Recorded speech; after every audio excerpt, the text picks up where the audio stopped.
और मस्जिदों में लाउडस्पीकर से अजान दिए जाने को लेकर इलाहाबाद हाईकोर्ट का फैसला आया और हाईकोर्ट ने कहा कि मस्जिद में अजान के लिए लाउडस्पीकर का इस्तेमाल मौलिक अधिकार नहीं है। इसे लेकर प्राइम न्यूज ने उत्तर प्रदेश सरकार के कैबिनेट मंत्री ठाकुर जयवीर सिंह से बात की।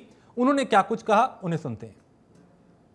लेकर लगातार विवाद चल रहा है, इसी मुद्दे में बात करने के लिए इस वक्त मेरे साथ मौजूद है उत्तर प्रदेश कैबिनेट मंत्री जयवीर सिंह साहब। सर, जिस तरह से हाई कोर्ट ने भी कहा है कि मौलिक अधिकार नहीं है लाउड स्पीकर, आप क्या कुछ कहेंगे? हमारे सरकार की नीतियों रीतियों पर हाई कोर्ट की मोहर है ये। हम लोगों ने प्रदेश में धार्मिक स्थलों से लाउड स्पीकर हटाने का काम धर्म गुरुओं की सहमति के आधार पर, उनकी इच्छा के आधार पर, उनकी स्वेच्छा के आधार पर हटाने का काम कर लिया है। कतिपय लोग हाई कोर्ट गए हैं और सरकार ने जो किया है उसी पर मोहर लगाने का काम किया है। माननीय उच्च न्यायालय का भी अनुमोदन प्रदेश सरकार को मिल गया है। इसके लिए हम कह सकते हैं कि हमारी सरकार सही रास्ते पर सही काम कर रही है। हम लोग को और आगे बढ़ने की ज़रूरत है और हम लोग को आगे इसके लिए और आगे मनोबल बढ़ाने का काम माननीय उच्च न्यायालय के द्वारा किया गया है।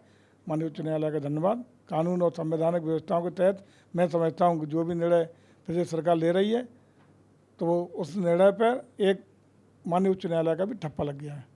सर, जिस याचिका को दायर किया गया उसमें कहा गया सिर्फ मुस्लिम वर्गों को ही टारगेट करके वहाँ के लाउड स्पीकर हटाए जा रहे हैं मस्जिदों को।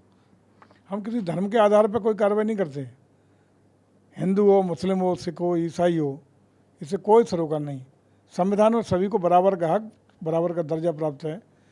धार्मिक स्थलों से जो लाउड स्पीकर हटाए गए उसमें सभी धर्मों के लाउड स्पीकर हटाए गए हैं।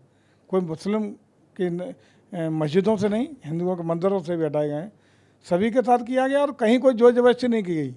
पीआईएल लगाया गया हाई कोर्ट में, जिसमें कहा गया कि यूपी बोर्ड और यूजीसी बोर्ड में मदरसों की जो पढ़ाई उसको मर्ज कर दिया जाए, क्योंकि वहाँ पर सिर्फ धार्मिक शिक्षाएँ दी जाती हैं। मदरसों के विषय जो भी मामले चल रहे थे उस पर हम लोग काफ़ी निर्णय पहले ही ले चुके हैं।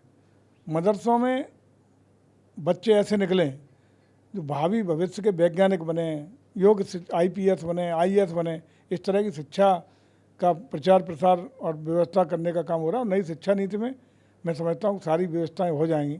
नई शिक्षा नीति आपके सामने है, प्रस्तुत है।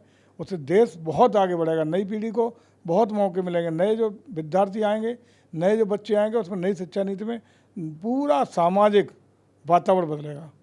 धन्यवाद सर, प्राइम न्यूज़ से बात करने के लिए।